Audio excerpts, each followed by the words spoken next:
Bom dia, gente. Gente, hoje eu tinha previsto começar o dia com um vídeo diferente, mas diante do que eu vi ontem, eu resolvi vir aqui fazer uma análise como jornalista da matéria que o Jornal Nacional colocou no ar.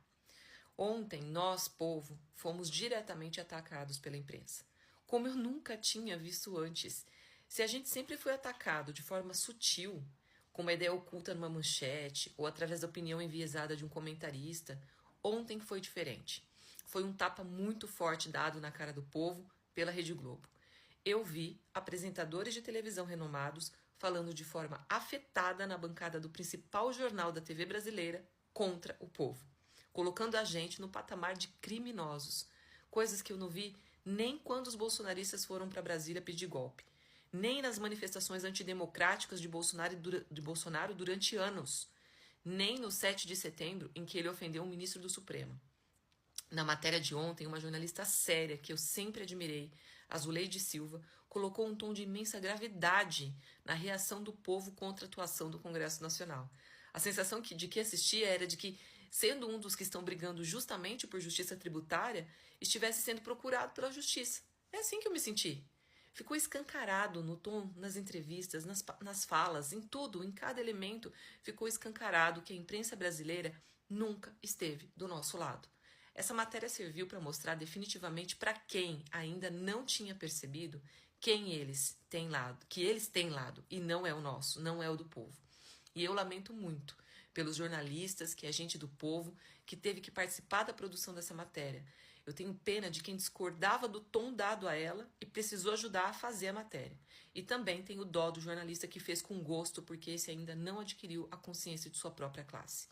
Ali, gente, parecia que a família Marinho, dona da Globo, tinha ido pessoalmente fazer a pauta e escrever o roteiro da informação. E nem dá para considerar que foi jornalística, porque não foram ouvidos os dois lados, não foi ouvido alguém do governo a favor da justiça tributária no Brasil. Não foi ouvido um trabalhador, que aliás nunca é ouvido, que é quem carrega o peso do desenvolvimento desse país nas costas. Não foi ouvido nem sequer um especialista neutro que explicasse que há uma grande desigualdade no Brasil, para disfarçar que ali havia uma imparcialidade jornalística.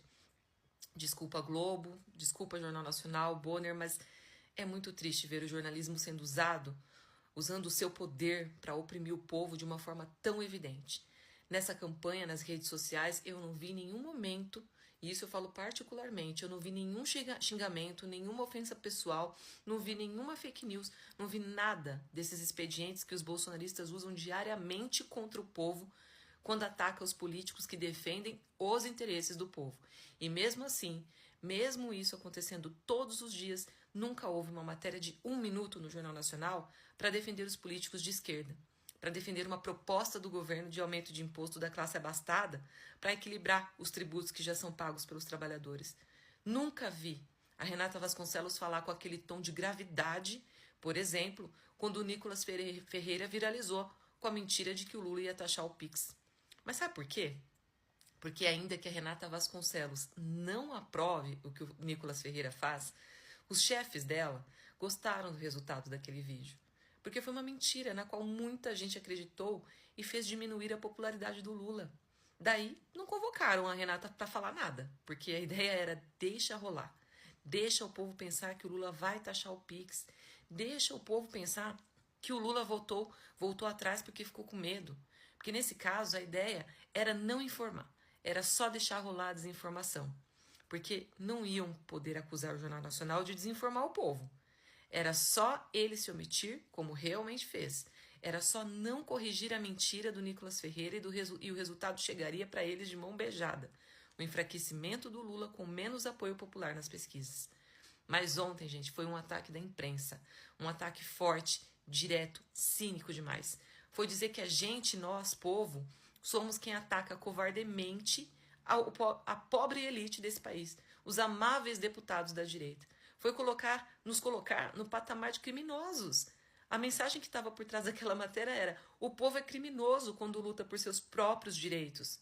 Ontem, na matéria de todos os ricos deste país, eles entrevistaram um específico, o Armínio Fraga, que vive gritando aos 7 ventos que, para salvar a economia do país, o governo deveria congelar o valor do salário mínimo por 6 anos.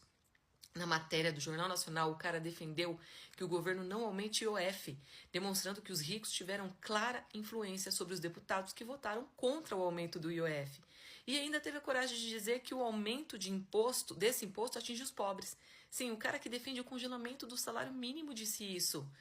E mais, na matéria do Jornal Nacional, reproduziram um vídeo do senhor Hugo Mota, que ele publicou nas redes sociais esses dias, se autodefendendo. E aí sim, atacando o governo Lula, dizendo que o Lula não governa para todos. Mas aí no Jornal Nacional não é ataque, sabe? Aí a Globo entende como justo dizer frases que mentem sobre o governo, que mentem e que ofendem. Aí pode.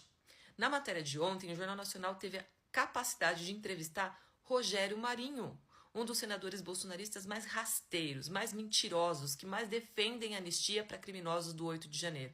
Eu diria que ele é uma grande vergonha que o Senado tem hoje em seus quadros. E as ofensas na matéria contra o Lula vieram baixas e livres, com abertura total em rede nacional. E aproveitaram para usar a esquerda também contra ela mesma. Na matéria leram 2 posts, um escrito pela Gleice Hoffmann e outro pelo José Guimarães, que pediram para as pessoas não extrapolarem nas redes contra o Congresso, para não xingarem, não ofenderem, coisa que eu particularmente não vi nesses dias. E se tiver acontecido, deve ter sido muito pontual. E para completar, foram mais de 6 minutos de matéria no Jornal Nacional para deixarem no ar a impressão, sem provas, de que o governo Lula estaria pagando criminosos para viralizarem críticas ao Congresso. Coisa que, aliás, sabemos muito bem quem é especialista em fazer, né? A direita, os bolsonaristas, que criaram até um gabinete para isso, com a ajuda do filho do Bolsonaro, o Carlos Bolsonaro. Só que eu, por exemplo, estou aqui indignada com o que está acontecendo como uma mera cidadã brasileira, livre e disposta a lutar. E ninguém me pagou para isso. E se alguém tentasse me pagar, eu teria nojo, porque eu não coloquei a minha dignidade à venda, meus direitos à venda. Se eu falo aqui para vocês é porque eu tenho consciência de classe, responsabilidade e coragem para lutar.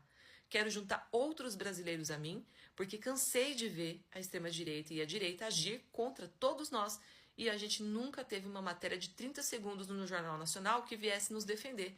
Aí sim, dessa manipulação que a direita faz. E nunca vamos, né? Porque o resultado é sempre o esperado pelos patrocinadores da Globo. O povo contra o próprio povo. Enfim, críticas não são ataques. Metáforas, ironias, inteligência artificial que diz que é inteligência artificial não é o mesmo que criar mentiras e viralizar, como faz Nicolas Ferreira, por exemplo. Gente que deveria estar no Congresso para defender o povo, legislar para o povo e não usar o povo contra ele mesmo. Atirar em Lula o dia inteiro com apoio de gente desavisada e à noite ir lá e votar para não taxar os ricos e para continuar a colocar o peso da conta dos privilégios de políticos e de milionários nas costas do povo trabalhador não é política, é covardia. E que fique claro, esse vídeo não é um ataque, esse vídeo é a prova de que o povo está finalmente despertando, de que está aprendendo a usar as redes sociais a seu favor, coisa que a imprensa vivia dizendo que a esquerda não sabia fazer. Se sabia ou não, agora quem está aprendendo somos nós, o povo. Desimportando se até ontem éramos de esquerda ou de direita. O povo só tem um lado, que é o próprio povo. E o povo vai se unir, sim, a quem luta de verdade por ele. E se quem luta pelo povo for a esquerda, vamos sim nos unir à esquerda, então. Não adianta vídeo de bolsonarista atacando Lula com coisinha de aborto, patriotismo, família tradicional, viagem da Janja. O povo quer deputado e senador que vota a favor dele, porque foi o povo que colocou eles no poder. E não o 1% de ricos desse país que juntos conseguiriam eleger talvez apenas um vereador, ou no máximo o prefeito de uma cidade pequena. Então, como jornalista, eu fiquei muito triste com a matéria de ontem no Jornal Nacional, porque jornalismo de verdade não se presta a isso. Aquilo é atitude de jornalismo paralelo, digno de veículos sem credibilidade, sabe? Essas revistas, esses blogs cheios de clickbaits que surgem todo dia na internet. Mas ao mesmo tempo eu também fiquei muito feliz como cidadã, porque eu acho que o povo brasileiro está saindo dessas caixas onde colocaram ele. E porque a matéria de ontem do Jornal Nacional é só um sintoma. O sintoma de que a nossa mobilização está dando certo e que não pode parar. Então, continuemos nas redes e nas ruas no dia 10 de julho na Avenida Paulista. Os milionários podem ter dinheiro para comprar deputados, senadores, imprensa, mas o povo trabalhador desse país não. O povo não está à venda.